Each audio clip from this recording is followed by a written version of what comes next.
नमस्कार दोस्तों, स्वागत है आप सभी का अनस्टॉपेबल ड्रीम्स में। तो दोस्तों, आज हम इस वीडियो में जिस टॉपिक के बारे में बात करने वाले हैं वो है होप मिशन के बारे में। तो आइए दोस्तों, जानते हैं आखिर ये होप मिशन क्या है और ये किस देश के द्वारा लॉन्च किया जा रहा है। तो दोस्तों, सबसे पहले मैं आपको अगर बता दूं कि होप मिशन की जो लॉन्चिंग डेट है वो 16 जुलाई थी, और 16 जुलाई से पहले भी ये मिशन एक बार और डिले हो चुका था। तो लेकिन अभी लेटेस्ट का जो अपडेट आ रहा है उसमें इस मिशन को फिर से डिले कर दिया गया है ख़राब मौसम की वजह से, और इसका जो नया डेट है वो संभावित 20 जुलाई को रखा गया है। और इस मिशन को जापान के तानेगाशिमा स्पेस सेंटर से लॉन्च किया जा रहा है।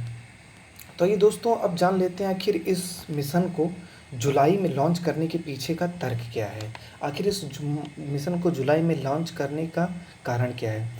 तो दोस्तों, जैसा कि मैं आपको बता दूं, यहाँ पे आपको फिगर में भी दिख रहा होगा कि मार्स यानी मंगल ग्रह पे जो भी मिशन भेजे जाते हैं वो मैक्सिमम जुलाई में ही प्रक्षेपित किए जाते हैं, यानी भेजे जाते हैं। तो इसके पीछे का कारण ये है कि पृथ्वी और मंगल, ये जो दोनों ग्रह हैं, ये अलग अलग गतियों से सूर्य की परिक्रमा करते हैं, और ये प्रत्येक 2 वर्ष में एक बार परस्पर निकटतम बिंदु पर आते हैं, यानी ये हर 2 साल में निकटतम बिंदु पे आते हैं। तो आप समझ सकते हो कि जो इस समय का जुलाई का महीना है, तो ये अपने निकटतम बिंदु पर इस समय स्थित है। तो यानी इस समय 493.5 किलोमीटर की दूरी पर स्थित है।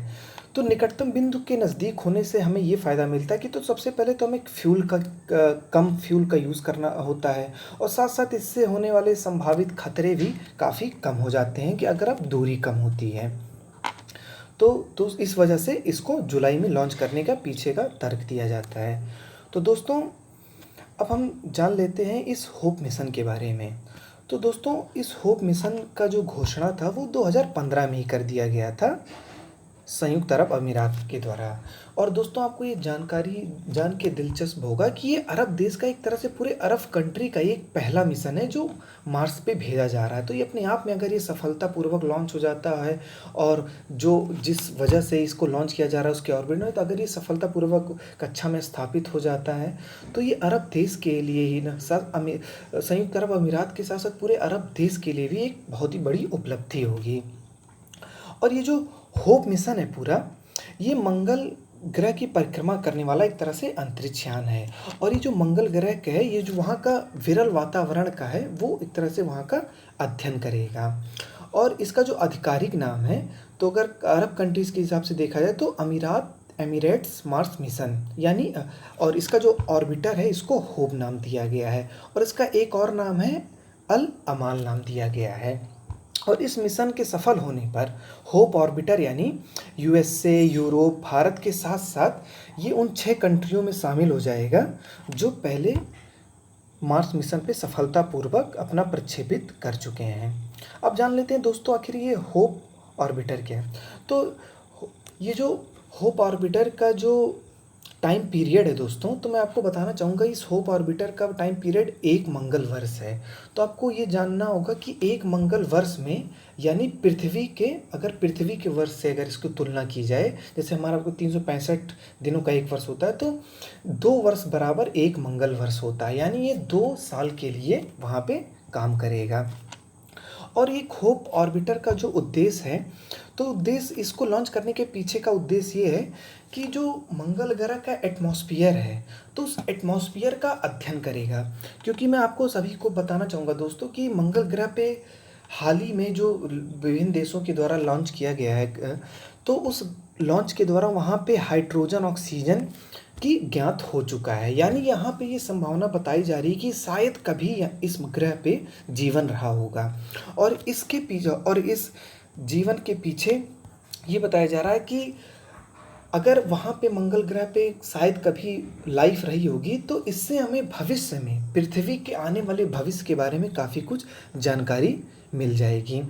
और मार्स मिशन पे ये जानने में भी हमें काफ़ी दिलचस्पी होगी, क्योंकि जैसे कि आप सभी को पता होगा कि मार्स मिशन पे अभी का वेदर जो है वो बहुत ही ठंडा हो चुका है, क्योंकि वहाँ का जो एटमॉस्फेयर है वो बहुत थिन हो चुका है। और इस थिन होने के पीछे का जो कारण बताया जा रहा है, जो बताया जा रहा है कि हाल ही में सोलर विंड काफ़ी ज़्यादा एक्टिव हो चुका है वहाँ पे इस समय वर्तमान परिदृश्य में, और रेडिएशन काफ़ी ज़्यादा हो चुका है। तो इस वजह से वहाँ का जो एटमॉस्फेयर है काफ़ी थिन हो चुका है, और एटमॉस्फेयर थिन होने की वजह से वहाँ पे अभी भी कोई एक तरह से मानव मिशन नहीं भेजा जा सका है। लेकिन इसरो द्वारा ये बताया गया, सॉरी, नासा द्वारा ये बताया गया है कि हम 2030 तक वहाँ पे एक मानव मिशन भेजने की योजना बना रहे हैं।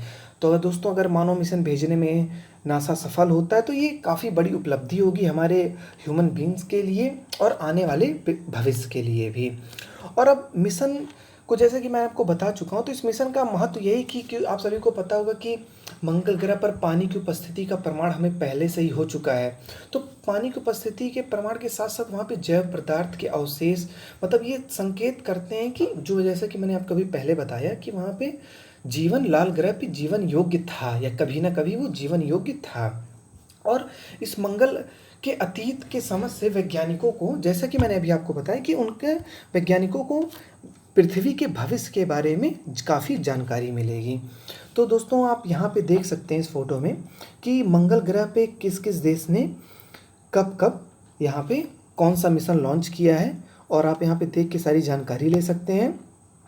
तो आई थिंक दोस्तों, आपको ये सारी चीज़ें काफ़ी पसंद आई होंगी, और आशा करता हूँ अगर आपको ये लेक्चर पसंद आया हो तो चैनल को सब्सक्राइब करें, वीडियो को लाइक करें।